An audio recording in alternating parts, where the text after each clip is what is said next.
7 minutes past 10, I think it's appropriate that we do start, and anyone else that's joining can join. We'll feel those as they come in. May I suggest, in the interest of bandwidth, that we switch off our cameras, and only those that are presenting perhaps keep their cameras on. Johan van der Merwe, our chairperson, will probably lead the process. Johan, over to you.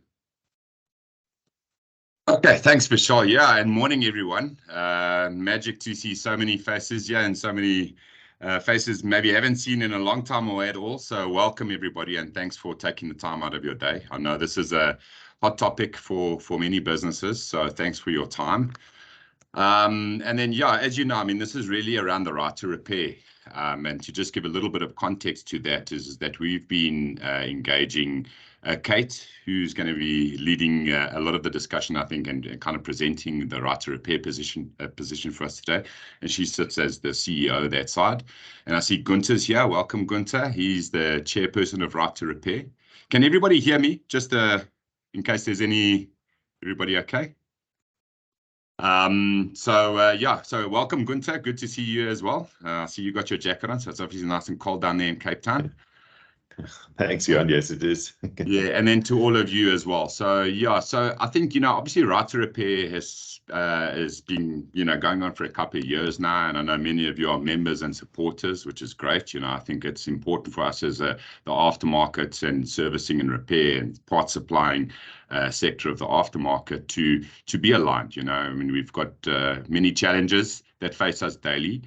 And, I think in probably the last year as TEPA, which is, part of the RMI and which many of you are members of, have really started getting a lot closer with Kate and Gunther and the Right to Repair guys in terms of how do we align? We've got similar objectives. Our businesses are all impacted in the same ways, and we kind of have to band together.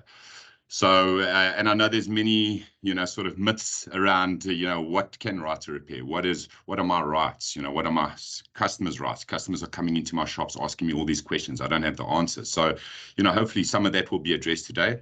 And then, obviously, we keep working forward for all of your benefits as well. And obviously, we invite as much engagement, as much questions, follow-ups beyond this meeting even and going into the future as to if there's any assistance you need, any advice you need. We can't be the solution to everything, but we sure can stand together and kind of collaborate and work in all of our interests. So I think without stealing too much of Kate's time, Kate, if I can hand over to you. And then if I can just ask, obviously people have got a lot of questions. If we can kind of just let the process run, save your questions, and we can do a bit of a Q&A after Kate's presented. Great, thanks. Over to you, Kate. So much, Johan and Vishal. Gunther, would you like to say a few words at all before I start? Or are you happy? Sorry, no. No, I'm actually, all I can say is I'm really amazed to see the number of participants. I think it's amazing, and I think it shows that there is a lot of attention to Right to Repair, and I think it should be that way because it is, I think, for the parts suppliers as well as the independent workshops, it is important to keep the Right to Repair going and to make sure that we stay in business. So, yeah, from my side also, thanks for inviting me, and hope you've got a very successful, fruitful meeting. Great. Thank you so much, Gunther. Before I start off, I just wanted to say, please excuse the fact you might notice I'm in bed. That's because I have a broken leg. So please just excuse me that indulgence. I can't actually sit in a chair at the moment. But so this morning, leaving that aside, let's move on. I'm excited to be here and to speak to all of you. And as Gunther said, to see so many participants, that always makes me really excited. Normally, I like to, during a presentation, allow questions as we go along, but because we have a larger group, as Johan said, if you don't mind just keeping them to the end, that doesn't mean I don't want to hear your questions. I would love to hear from you. I'd love to hear what your concerns are, what you found on the ground, because it is with that feedback from all the role players in the industry that we're really able to further our campaign and make sure that it is working for the industry. So please don't think that questions are not welcome. They most certainly are. It's just due to the size of the group that I'd like them to be held over to the end. So without further ado, let me go to my presentation. There we go. Right. Okay.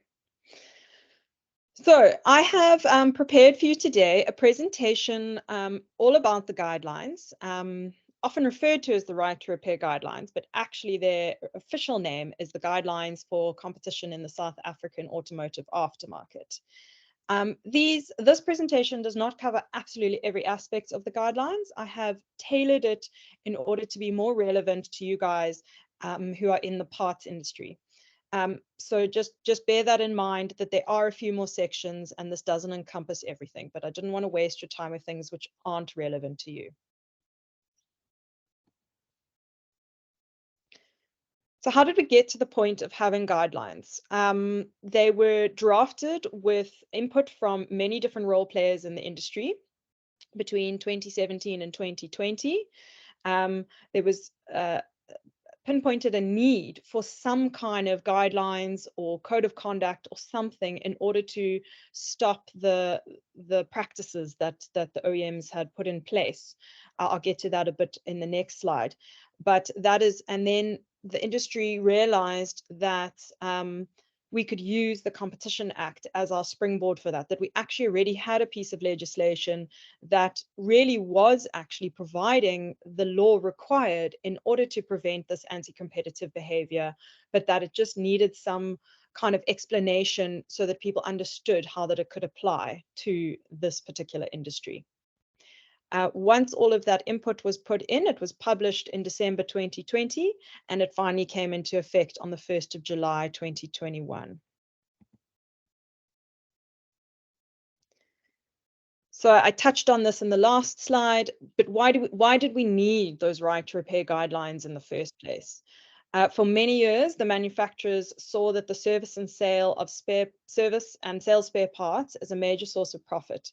And in order to corner this market, they started to make it very difficult for independent companies and service providers to compete by restricting access to technical information, tools, and programming, warranty restrictions, creating compulsory built-in service and maintenance plans, and restricting the use of non-OEM branded parts and materials, the one that's obviously super important to all of you. And so this is where we were really lucky that we already had the Competition Act in place, and we just needed to create some kind of document so that people understood how that Competition Act applies to this industry.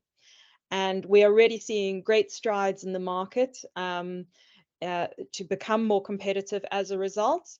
But we've got to keep working at it, and we've got to keep pushing because not only are not all the OEMs compliant yet, but they are working very hard to find loopholes. But hopefully, if we can keep going with this, we're going to have a much better market. So then let's jump into the main meat of the actual guidelines.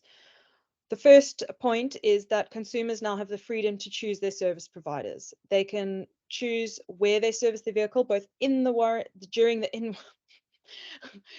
in-warranty period and after. And they may choose to service the vehicle at either the dealer whom they purchase their vehicle from or shop around for a better price. The very important flip side of that, and the only reason that they're able to do that now, is that the OEMs are no longer entitled to void warranties on the technicality of someone having used an independent service provider for their services. They have to actually show that if something has been done wrong by the independent service provider, or an incorrect part was fitted, or a faulty part was fitted, that is the only way that they can actually void the warranty. I'll touch on that a bit more later, but the main point is that there's no automatic voiding of warranties anymore for using an independent service provider. There are some requirements for those independent service providers in order to keep on the straight and narrow, and that is that they must have obviously qualified mechanics. They must follow manufacturer specifications insofar as possible, so that nothing goes wrong with the vehicle. They need to have commercial insurance in place so that if something does go wrong, then the consumer is covered. They must ensure that they write down in whether it's electronic or physical into the service book, whatever work that they've performed. And they do need to warn the consumer that there is a chance that the OEM will void a portion of the warranty if they do something wrong, or if a part that they have fitted has caused a fault.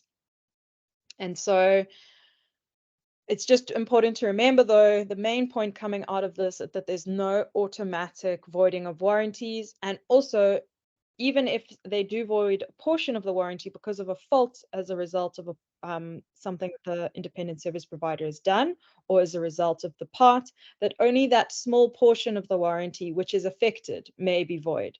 They can no longer just say, okay, no, your entire warranty is void now. It's only a portion, which makes it a much smaller risk to the consumer as well.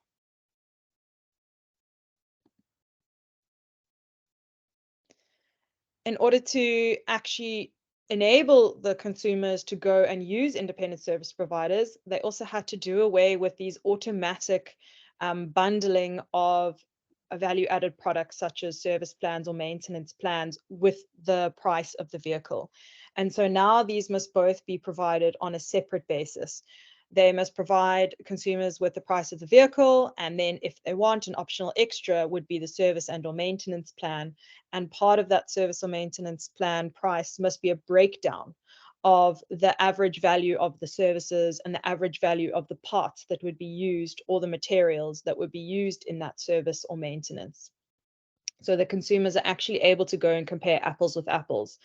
Otherwise, it's very hard for them to figure out whether it's better value to go to an independent service provider, or whether it's better value to actually buy the service plan. And then obviously the consumers are entitled to not purchase that service plan or maintenance plan if they don't want to. There is one exception to that.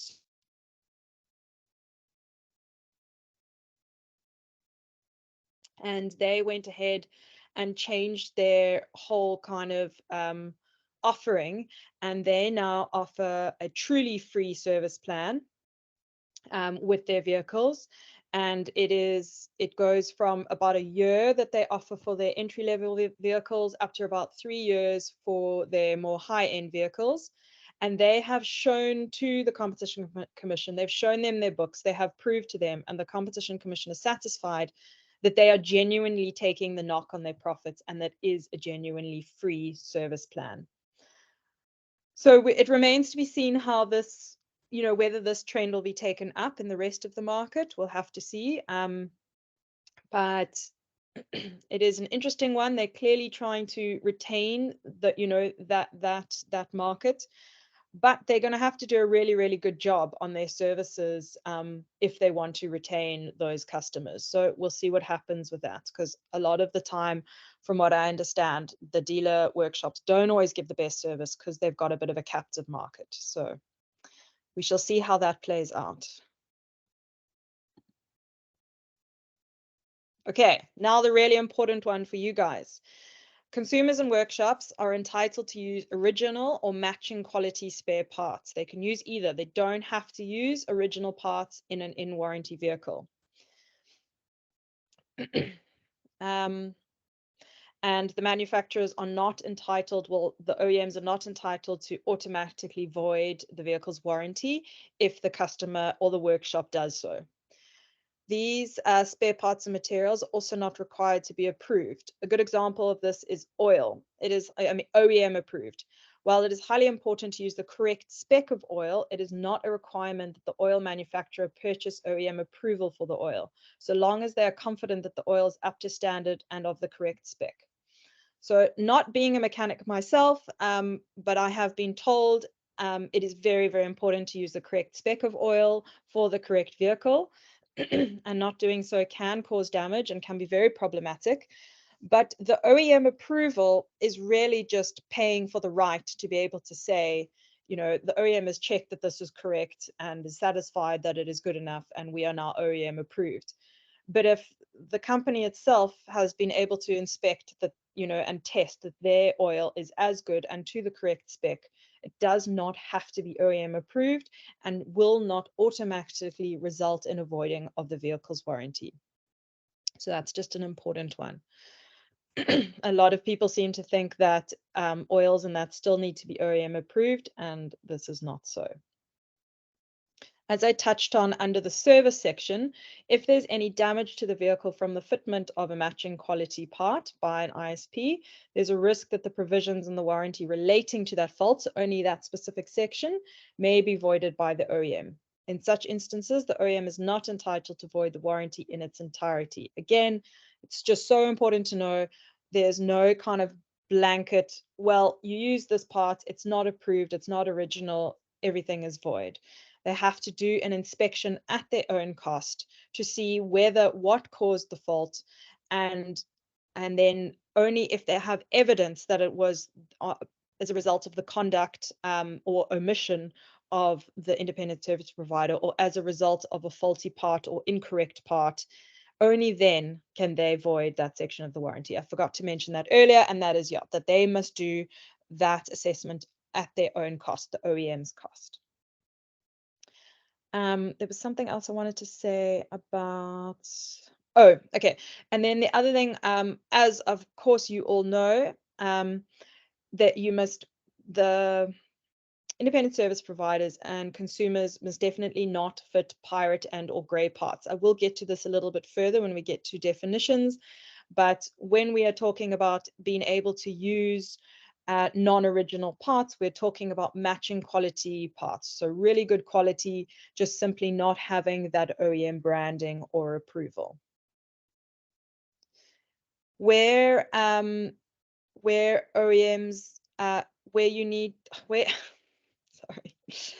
OEMs are entitled to require ISPs to meet accreditation standards before providing access to security critical components.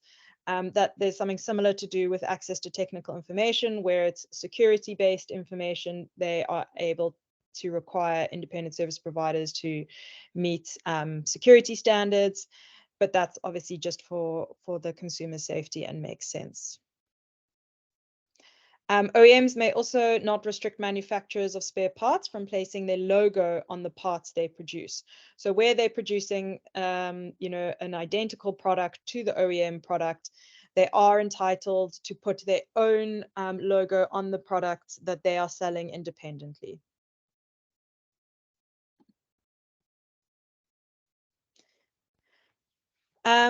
Right, so you may have heard some noise in the media recently, or from Vishal and Johan, about how we define the parts that you guys are selling, these matching quality spare parts, the good quality, the ones that aren't gray, that aren't pirated, that that can be relied upon. And we've had some problem with that, because the guidelines define spare parts as replacement parts for worn, defective, or damaged components or parts of a motor vehicle. And they define non-original spare parts for purpose of these guidelines are spare parts that carry a warranty from its manufacturer and are legitimate and traceable for the sale in the aftermarket, but that are not original spare parts. Non-original parts exclude counterfeit spare parts. So that definition is fine. It totally covers all the basics. But our problem is with the term itself, non-original spare parts, because as a result, I'm just going to go to the next slide. As a result of marketing and PR, the OEMs have very much managed to create a narrative to say that anything that is not original is dodgy. It's don't go there. Your vehicle's going to be unsafe. It's going to break down. So that's why we'd like to move away from the term non-original spare parts and rather adopt the term matching quality spare parts when referring to aftermarket parts. We'd like to make it clear to the industry and the consumer that there's certainly a large middle ground between original and gray pirate parts, so that the consumer can know it's safe. It's safe to use something that's non-original or matching quality. So that's something that we would really like everyone to adopt, to always use the term matching quality spare parts when talking about parts that are not original, but that are not grey parts. Basically, the parts that we encourage the consumer to look for when looking for original alternatives. So we're going to be doing this through a series of PR and social media posts. We've also got a little animated video in the works that's part of a larger Right to Repair series, but one is going to be focused on parts. Sorry, Siri thought she heard her name. And then we're also going to be speaking to the Competition Commission to amend the guidelines. We'd like to see that non-original spare parts replaced with matching quality spare parts, so that you're not having to always look to the definition to understand. I mean, when was the last time any of you went and actually looked at definitions in legislation? It's not something that the average person does, and the OEMs know that, and they have capitalized on that and are very much trying to make it out as if anything that's not original is dodgy. So yeah, so we want to take back control of that narrative.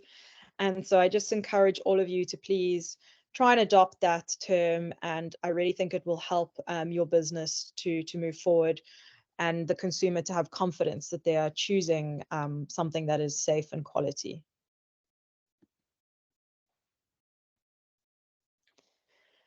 Then it's also important to note that in order to work on in-warranty vehicles, ISPs need to be able to access technical information.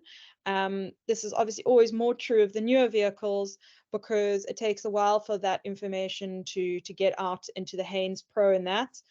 We are trying to work on Haynes Pro and Tech Alliance and all of those guys to be able to access information from the OEMs.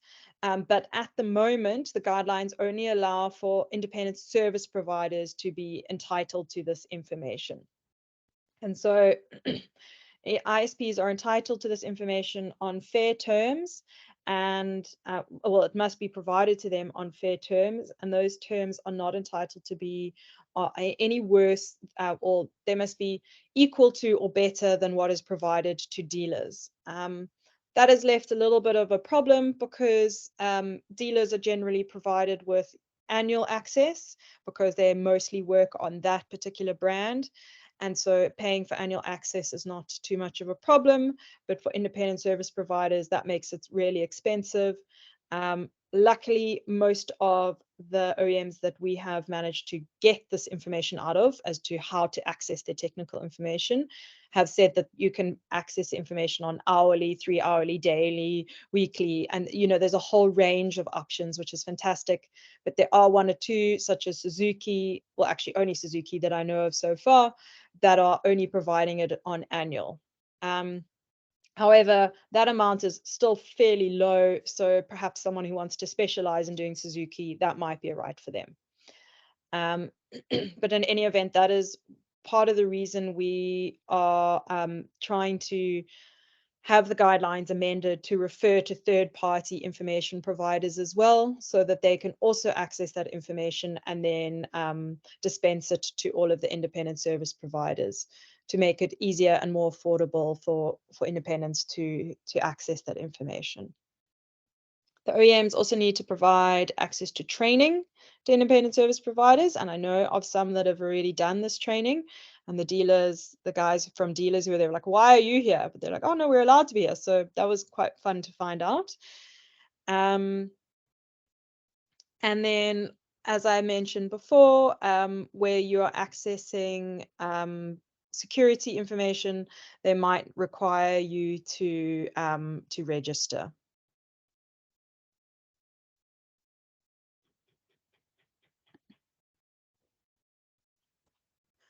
As I touched on at the very beginning of the presentation, the guidelines are not legislation. It is the Competition Act, which is legislation. And it was simply because of the fact that it was very difficult for the industry to understand how such a kind of broadly worded act can apply to this industry, that we needed to have these guidelines published so that it's much easier to enforce the guidelines than it is the Competition Act, because it requires lawyers and things to look at the Competition Act and look at a conduct and say, that definitely is anti-competitive. And so that's why these guidelines were created.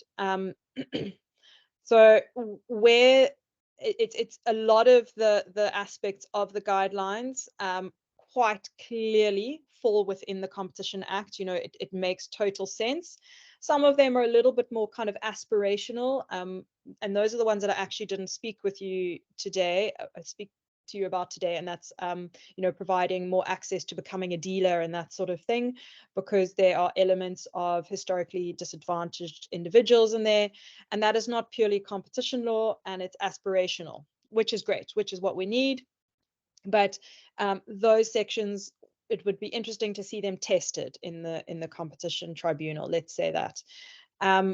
But the ones that I've spoken to you about today fall very squarely within the Competition Act, and so you can feel quite confident in asking for them to be enforced and asserting your rights.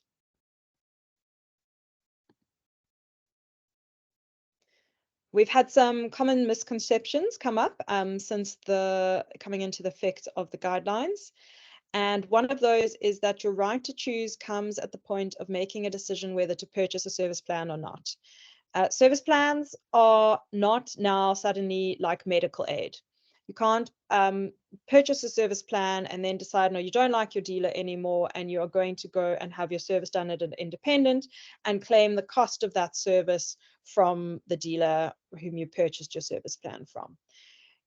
You choose when you buy the service plan, whether you want to use the service plan or not. And so you actually have to then go to the dealer if you've chosen to purchase a service plan for those services. There's just one caveat to that, in that if you're really not liking your dealer workshop and they're driving you nuts and you would rather pay for an extra service than have to go back to them, you can do so, and your warranty won't be voided.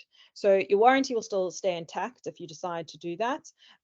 It's just simply that you will have to pay for that service. You will have effectively paid for the service twice. But if you're getting such shocking service, you'd rather do that. You can do that without impacting your warranty. So it's just important to note that. ISPs are entitled to service vehicles that are still under warranty that were purchased prior to the 1st of July 2021. This is because, as I said, the guidelines are based on the Competition Act, which has been enforced since 1998, clearly quite a long time. And so that is why you are entitled to work on in-warranty vehicles that were purchased before then. As long as they were purchased out of service plan. There were a couple of manufacturers that were already doing that beforehand, allowing you to purchase a vehicle without a service plan, or if the service plan has finished prior to the expiration of the warranty. That point will obviously fall away in a year or two, but currently there are still a couple of vehicles that are coming through with that. Warranties can only be voided where there's a causal link. If you fit an aftermarket non-original tow bar and your engine blows up, the manufacturer cannot turn around and void the warranty on your engine, citing the fitment of the tow bar. That's just quite an extreme example, but it's just to show that the OEMs are not entitled to just, you know, do this automatic voiding of warranties. They have to show a link between the fault caused and what you have done as a consumer, whether you fitted a aftermarket spare part or accessory is something that is not mentioned in the guidelines, but it falls within the Competition Act that it would be anti-competitive to not allow you to use an aftermarket accessory. So it's another thing we would like amended in the guidelines, but we are taking this approach for now, and we're quite confident, having discussed it with the Competition Commission, that they are in agreement. Workshops do not need to be a right to repair member or a member of any other organization to work on in-warranty vehicles. However, we very much encourage people to either become a member with us or support us in some way, because obviously that's how we continue to do the work to make the market a better place. And we encourage workshops to be a member of some kind of organization, such as the RMI or MIWA, and that, because it does just give them that element of credibility. You know, it gives the customer that extra sense of security that if something goes wrong, there's another body that they can look to say, you know, this workshop said they knew what they were doing, and they've now messed up my in-warranty vehicle and I'm left out of pocket. You know, it just gives them that that security that they can, look to someone higher for assistance. And in the same vein, there is no official list of approved parts. However, we recommend that only non-original parts, so that's the matching quality spare parts of traceable origin manufactured by an original components parts manufacturer, where a warranty is applicable, should be fitted at any time. So got to just use quality parts, and that's super important.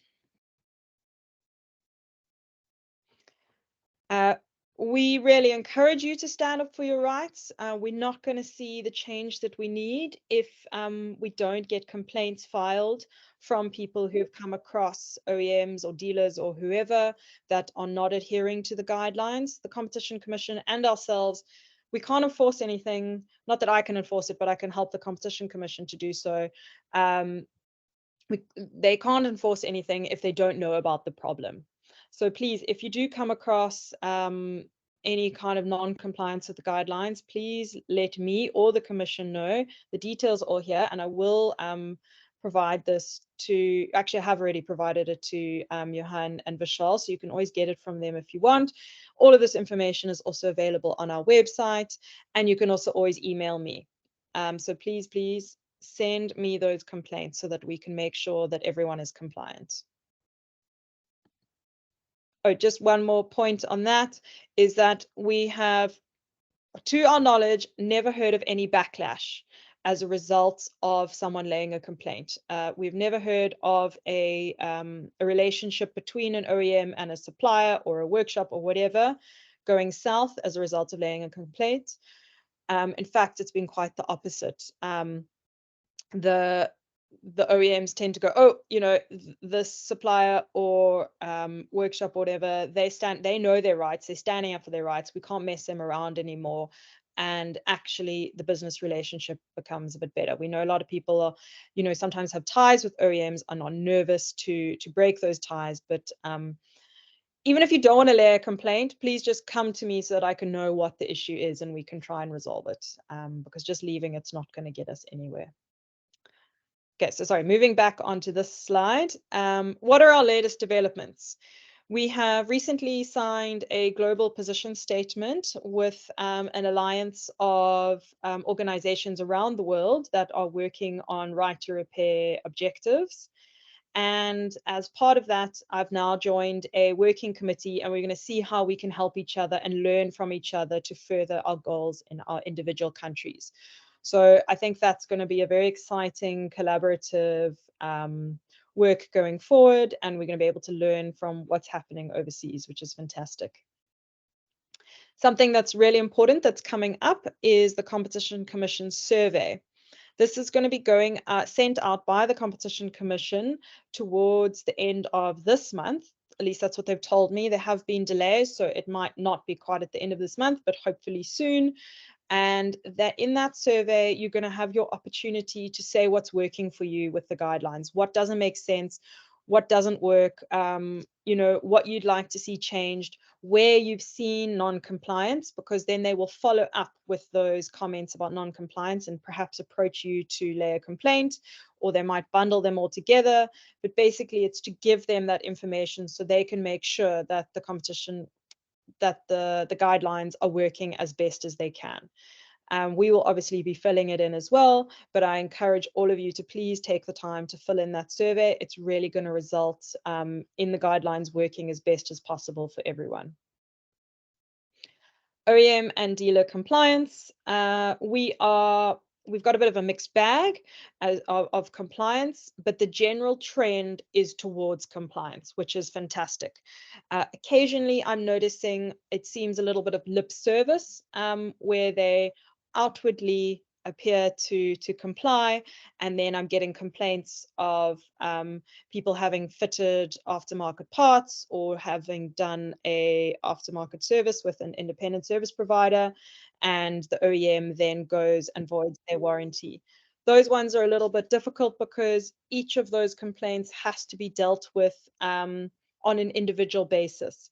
Whereas, for example, when I did my mystery shopper exercise of going to the dealers and trying to buy a car, that complaint can be dealt with across all dealerships, whereas the merits of where they have voided a warranty for a vehicle, each of those complaints, the merits of that complaint has to be dealt with on its own. However, for example, with Ford, I'm seeing a lot of those complaints, so I intend on speaking to the Competition Commission soon dealerships to see what their policy is, because it's just happening time and time again that Ford owners are coming to me with complaints that their Ford warranties have been voided without grounds. So yeah, very much a mixed bag, but generally a good trend towards compliance, which is great.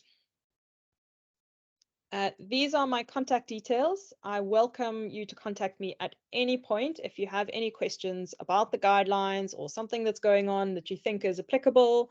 You know, my email and my phone, I'm always available. And yeah, please feel free to contact me. I like hearing from you because that's how I know what's happening on the ground. Otherwise, I don't know what's happening. I don't run a workshop. I don't sell parts.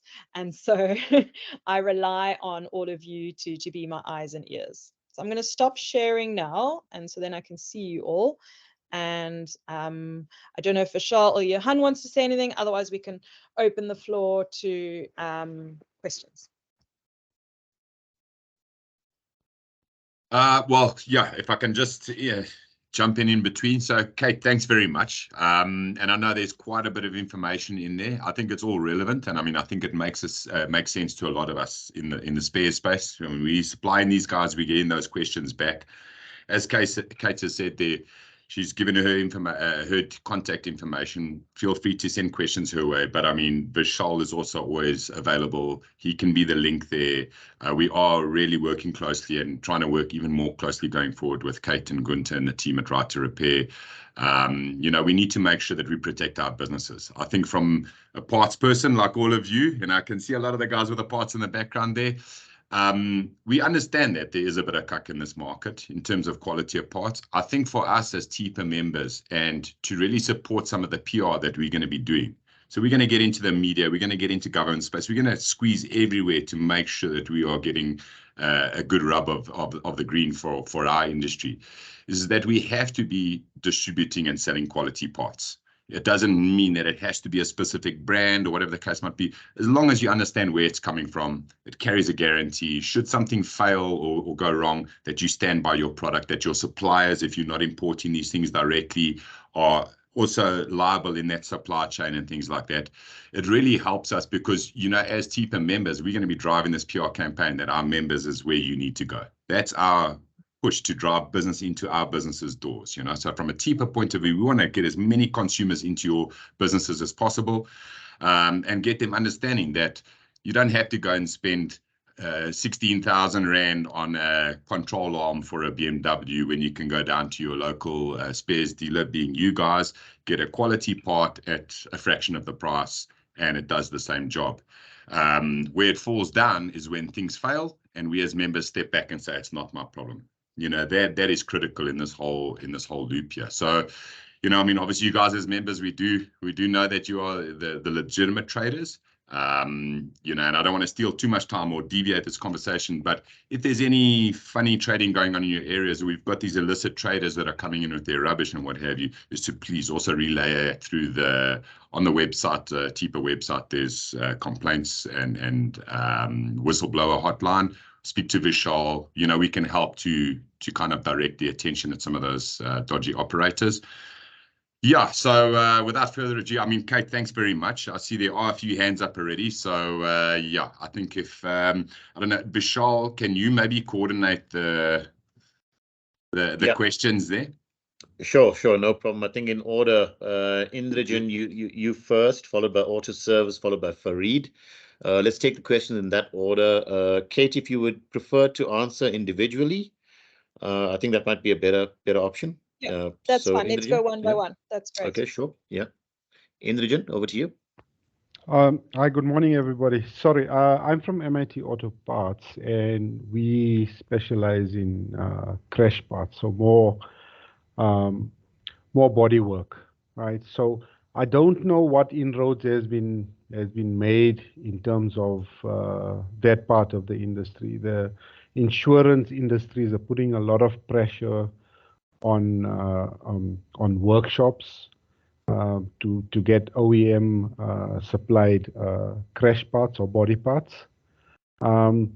So I know a lot of this discussion involved service parts and mechanical parts and that. So where do we stand in this equation?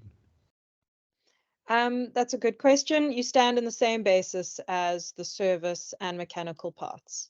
It's the same situation. Okay. Yeah. So yeah, you can count it as the same, that it does not need to be OEM approved. The only thing about that is that where vehicles are in warranty, Yes. they are required to be repaired by OEM approved repairers.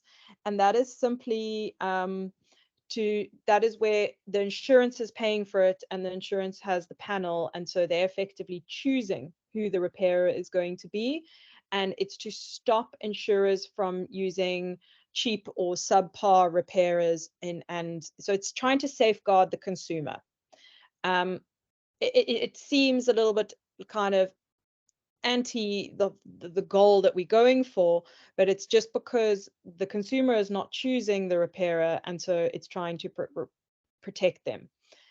We would like to see that clause amended a little bit, where if the consumer consents to use an alternative, someone who is not OEM approved, but they're perfectly satisfied with, in order to keep premiums down, then they should be entitled to do that. So that there is some room for the, like for autonomous decision making, if that makes sense, so that the OEMs are not able to just use that as a technicality. So that is something we'd like to see. But as far as I understand, parts that are body parts and that it's all the same. You're needing to repair your vehicle, whether it's mechanical or whether it's service based, it's all considered spare parts. Okay, thank you. Okay. Thanks, Indran. Over to Auto Service 101. I don't see a name there. I just see a company name, but Auto Service 101. Thank you. Good morning. It's Joseph Mbuisa, actually. Yes.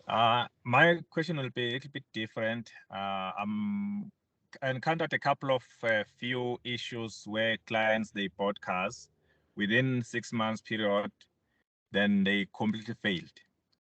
And then when that happens, and then when you send it through, what I've noticed, there's a trend whereby the dealer, which is the aftermarket dealer, they will sell the car to a client, and then immediately they make sure that they buy the mechanical warranty. It's becoming a trend. I think I've got about 4 cars with the same situation. And then when it's time to repair, they will be giving them, the insurance will be giving them as little as less than 1/3, if not a quarter of that. I know this is a bit different, but maybe going forward, maybe someone can assist me with that one, because I'm finding something that is a bit weird. And then the other gentleman currently bought a car from Durban, and then he's here at Motu. And then the engine was covered at 75,000 for the engine. And then there was a paper that was certifying that the vehicle was serviced. It's obviously it's a partner to the dealer that was selling the vehicle. However, we just kept the oil. I tell the client that if needs be, then he wants to send it to a check to check when last the vehicle was serviced, because that was the primary cause why the vehicle failed completely. The engine was completely failed, and then it was costing around 47,000. Then the dealer, for some reason, they told the AA warranty that no, that client caused his car to fail. That's why they are not going to pay for him. And then on my side, the client just connected me with them. And then when I told them that, okay, this is what's happening, the cylinder head fine is overheated. However, even the whole engine, because the aluminum engine needs to be sent for engineering. That no, just do the cylinder head. I said, no, that's not the mandate how I do the job. Once the vehicle overheated, both the block and the cylinder head has to go for engineering. Then up until now, they didn't pay. And then I told the client, okay, it's fine, take your car and keep it because it's going to cost you to save keep for to save keep for you. So he's in that predicament where he asked the lawyer. The lawyer is not seem to be helping anywhere. And then he took the matter to ombudsman. So that's the situation. I'm sorry to take much time. So I just wanted to highlight that issue that I'm finding myself a bit confused what's happening. Thank you. Thank you for that. I'm not really sure if there was a question in there, but you're welcome to email me that problem, and I can look into it for you. Thanks a lot. I'll do so. Thanks a lot, Kate. Okay, perfect. Thank you. Thanks, Joseph. Farid, you next. And there's some questions also in the chat box that we will attend to shortly as well. Thanks. Okay, morning. This is my computer name is Farid. My name is Dalby Pata from SuperQuick. Just a comment and then a question, Kate. Yes. I think we should be ready to still have a lot of gray areas that are going to, if a situation occur between us as independent service providers and the OEMs. I think as part of our life, we're going to have to just work it out and make sure that we do the job properly. The question is just follow, in SuperQuick, it's very important for us that our dealers are legally compliant. And so the question is particularly with regards to training guidelines that determines what type of training, what level of training is required to do different types of work. So you could be doing only undercarriage work like fitting shocks, etc., which we normally do. But as soon as you start working on engines, what we normally refer to as minor services or oil services, and then you can go over to major services. I think there's where the question is primarily. What are the guidelines in terms of training for staff? There is nothing contained in the guidelines as to regards to what specific training is required. You guys need to make sure that you are well trained enough to do the job, you know, that you're not going to make a mistake. So whoever you have working on those vehicles need to be qualified for working on those vehicles, you know, the right kind of engineering qualification or mechanical qualification for doing that specific job that you've tasked that person to do. And you know, it's basically if you do the job correctly, then it's no problem. It's if you cause a fault, or you know, if you're a guy who's underqualified and hasn't followed specifications and now causes a fault, that's where a warranty, or at least a portion of the warranty, might be voided because they've now made a mistake. But there's no specific. They're not saying you know, any specific training that is required, if that makes sense. If I could just jump in here, because there's a little bit of a sorry, and sorry to interrupt there. Not at all. Comment made that. Yeah, so there is a little bit of a caveat here in that, you know, there's a MIPCO grading with regards to what grade employees can perform what functions within a workshop, a fitment center, whatever the case might be. It's a bit of a contentious one, and I know, especially for our fitment center members, is a relevant question and a problem at the moment. It's been coming on for a while. We have engaged as recently as yesterday. We have been engaging, but we've engaged as recently as yesterday to work with relevant colleagues within the automotive space, being the MIWA workshops, as well as the training authorities, as well as, you know, RMI as a whole, to address this. Because basically, as it currently stands now, the MIPCO grading says that a grade 8, you need a grade 8 to perform any mechanical or light service work in your fitment center. Obviously, there are some challenges there. And I think it's something that, as much as, and you know, Vishal can get in touch with you after this to elaborate a little bit more. We are actively working with the relevant stakeholders to address that. So as much as, you know, what Kate has answered is 100% correct, you know, I mean, failure and in regards to right to repair, you know, I mean, that liability would be sorted out in terms of investigations. I think part of your question kind of bridges over this job grading. which we are actively working on your behalf to try and resolve with our colleagues in the rest of the RMI associations.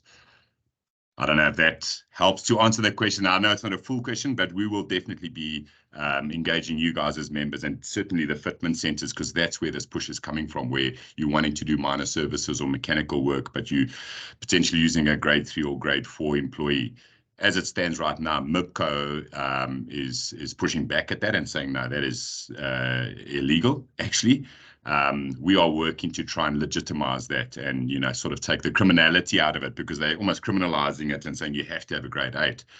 We are obviously working with our friends at MIWA, and as I say, the training guys, to try and see if we can work on a solution that suits everybody, as well as then working with MIPCO to adjust the grading, the job grading profiles. Okay, so it's a work in progress. Thanks. Yes, yeah, and an active work in progress. Know that we are actively working on that one for you guys on the fitment side, on the fitment center side. Thank you. Pleasure. Thank you. Sorry. Thanks, Kate. No. Thank you for jumping in, because obviously that's an element that's separate to the guidelines, but it is something that would perhaps be taken into account during an investigation. So thank you for adding that. 100%. Thanks. I think perhaps if I could come in there, the important thing is, for purposes of the guidelines, any existing legislation will be considered, and I think that's the key. So we need to conform in that regard. And to Johan's point, yes, we know what the act is in industry. We know that it's done with no malicious intent. We know that there's not been, an influx of concerns or complaints relating to it. And why we have chosen to take on this next fight is to professionalize what is happening and give it an identity rather than criminalizing it. And that's where we're heading. So hopefully that will, bring some level of reform, to issues that are currently being raised. Of course, it's a new operating opportunity, I think, in terms of business diversification, and everyone wants to participate. Our only advice is you can only participate within the ambit of what the law prescribes. And to the complication that we feel at the moment, yes, we are working very hard to try and get a resolve for that one. Okay, I'll stop there. I know there was another hand up. Deshni, do you still have a question, or did you drop your hand? Hi, Vishal. Yes, no, I actually was following from Davi's question around the service quality. So we spoke a lot about the OEM parts and the requirement to protect consumer. So one of the gaps we felt, how do we also protect them from a service quality perspective? But I think yourself and Johan have answered that on the minimum level requirements along with Kate. And obviously I'll touch base with you as well, Vishal, on how we can actually elaborate on that to secure our customers from a service offering side as well. No, but thank you. You guys actually answered it for me. Okay, fantastic. Thanks. Kate, just a couple of questions in the box that I need to Yes, go to maybe that. do parts include tires? I think it's the same principle. Maybe Yeah, you want to respond to Same that? Yeah. principle. It's a spare part, you're replacing it. Yeah, they're not specifically mentioned in the guidelines, but as far as I understand, I don't see why they wouldn't be included, and we haven't been given any communication to that effect, whether it's not included. So I think it's safe to assume the tires are included. Okay, and then you've got a question from Mariette. We had an incident where we fitted OE shocks from Suzuki. The shocks failed after a while, and the dealers didn't honor the guarantee. Okay. I don't know if that is a competition commission issue. It sounds more like a ombudsman complaint, but I do suggest that you approach the ombudsman. Perhaps Mariette, if you want to come in here, you can Yeah, unmute if you want to yourself and maybe just elaborate, explain it. Yeah. at what point did they fail? Was it within 6 months? Because I mean, it could also just be a consumer commission complaint. Because if they're not honoring within 6 months, then that is against the Consumer Protection Act. Correct. Mariette, would you like to elaborate? Yeah. Okay. All right. Okay. We've got one more. We'll move on to the next one. If Mariette does come through, we'll take that question. Oh, there we are. She's in the chat box. It was a fleet vehicle. I don't think my answer changes as a result of that. But yes, I would look to the Consumer Protection Act if it was within 6 months and they haven't honored it. If it's their own warranty, it depends on the basis on which they haven't warranted it. If they're not warranting the shocks because you fitted them, then yes, then that's a then that's a Competition Act or a Competition Commission complaint. So Mariette, please feel free to email me and I will assist you to either lay a complaint with the Competition Commission or direct you to the correct person. I just unfortunately need a few more details in order to assist you with that. Okay, then we've got a note or a comment. I see Angie KZN, Masita training should be taken into consideration as well as qualified staff. I think you're just noting that. That's a good point for noting. It's part of our discussion that Johan mentioned in terms of what the way forward would be. There'll be a lot of discussions taking place around what to consider and what not to consider in terms of, professionalizing what is currently in practice. I'd like to, I see there's no other questions, but perhaps seeing as we have Gunter online, Gunter, it might be appropriate for you to maybe talk about the journey and how long this took us to get to where we at, the difficulties we endured, the engagements, on an international level, the levers we had to manipulate and work with here in South Africa to get to the end result. I think it's important for our members to understand the journey, and yes, we maybe realized result sooner than we anticipated, and perhaps we're not exactly where we need to be in terms of ticking all the boxes, but we certainly have moved leaps and bounds ahead. So maybe if you could just, as the chairperson, just maybe enlighten the audience a bit there. Thank you. Okay. Yes, thanks, Michelle. Can really do that. So, yeah, as you know, right repair, we basically started pretty much, it took us 10 years to get to the codes, roughly, from the first discussions within MIVA to say, okay, that's something we should be doing, to getting the code. And even that was actually quicker than I anticipated, that just based on having gone through a similar process in Europe before. It's just a legislative process which takes a long time. And also, if we compare to international colleagues that are part of the International Right to Repair Coalition, a lot of them have taken a lot longer to get anywhere. In Australia, for example, they had a voluntary code of conduct, and then after that, nothing happened, and they basically started from scratch again. So maybe just a few words on the journey, what happened on our side, and also where we, I think, got a bit lucky was that, as MIVA started engaging the OEMs, at first they were they were, I would say, I wouldn't even say listening to us, but they were kind of meeting us, but not really engaging with us. They weren't really interested in the topic. And didn't really take it serious. Then we started the process of complaining to the Competition Commission, who is responsible for this, because it is basically a competition topic. There were practices in place which prevented us from competing with the dealerships and the OEMs, and that's why it's a competition topic. And I think one of the important things for us was, and where we luckily got very good advice early on, was that we need to remember to be competitive. And I always keep on repeating that, because obviously as TEPA, as MIVA members, we often think about, but we want to prevent other people from entering the market, often who don't have the same quality standards as us.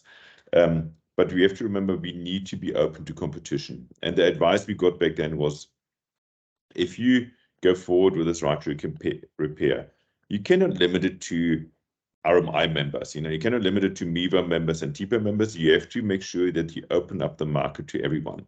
And that took a bit of a change in mindset within MIVA, but it was the right decision that we took. And it's right to repair benefits everybody in the independent automotive aftermarket. Doesn't matter if they're a member of one of our associations or not.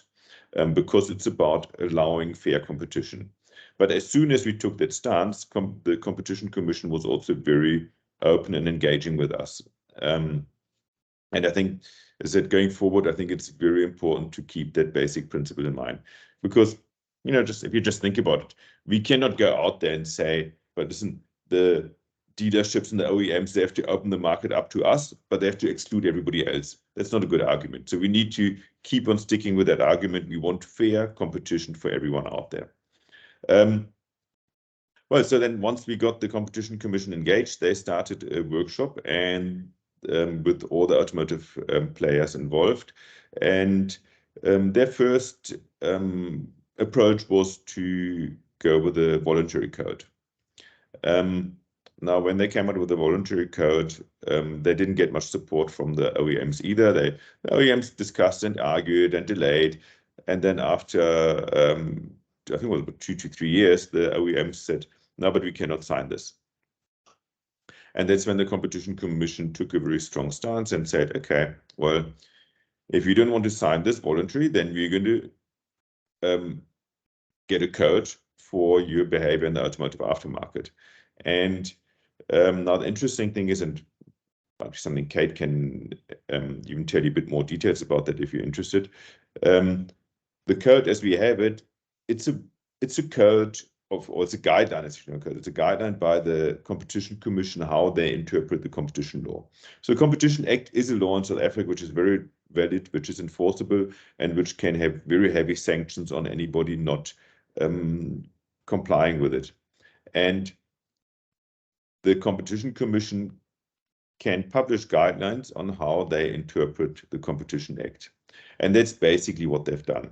So even though some people say, but it's just a guideline, it's not binding, the point is that the Competition Act is binding, and the Competition Commission is interpreting the Act as the current guideline is standing. So obviously anybody can challenge that, but I think the manufacturers have realized that it's probably not a wise strategic decision to challenge the Competition Commission on their guidelines. So that's where we stand, and that's why we've got the current guidelines, and they're being enforced. The Competition Commission, they approach the manufacturers if there is a complaint, and that's something going forward that's very important.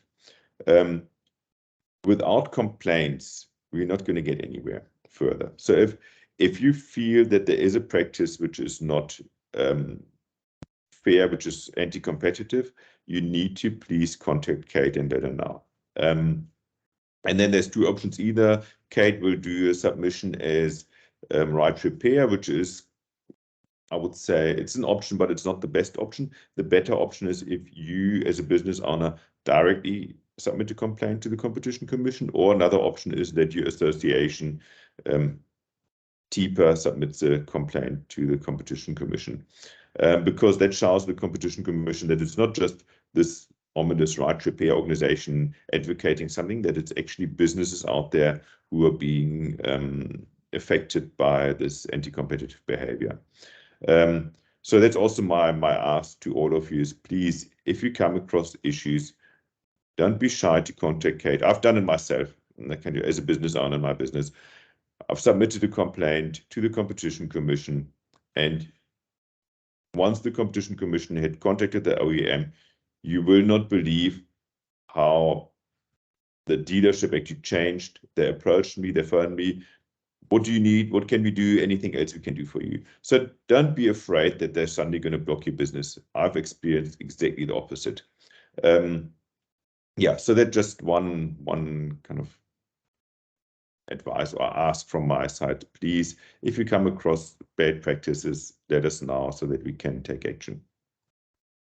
Thank you. Thanks very much for that, Gunther. I know it's been a long journey, and certainly well done to Right to Repair to be able to, bring on this industry-changing event. I think the first of its kind in the South African automotive aftermarket. So well done to the team at Right to Repair.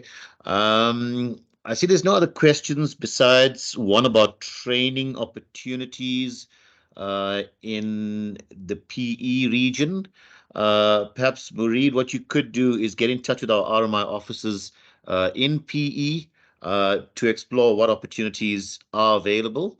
That's the one option. Alternatively, our associational rep for the region will probably get in touch with you to explore some opportunities that may be there.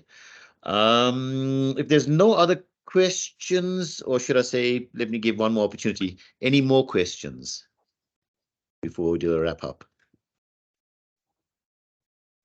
Guys, feel free to engage. Remember, this is your platform to engage and ask all those, questions that may have been baffling you over the last couple of years. So feel free, if you're not comfortable raising the question here, drop us a mail, drop us an email, whatever the case is, and we'll certainly attend to it.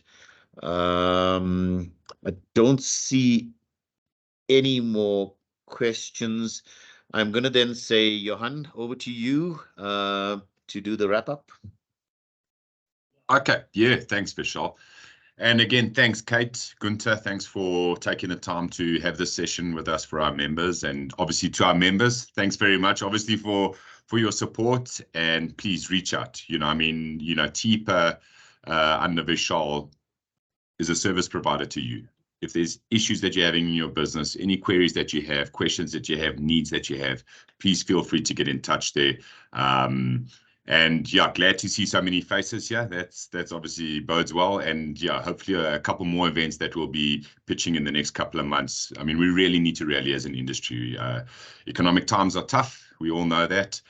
There's lots of pressures from external factors. I mean, the OEs are all playing their game to try and squeeze their bit out of the market. So, united, we are that much stronger. And I think, getting more involved and active as an association, can only take us from strength to strength.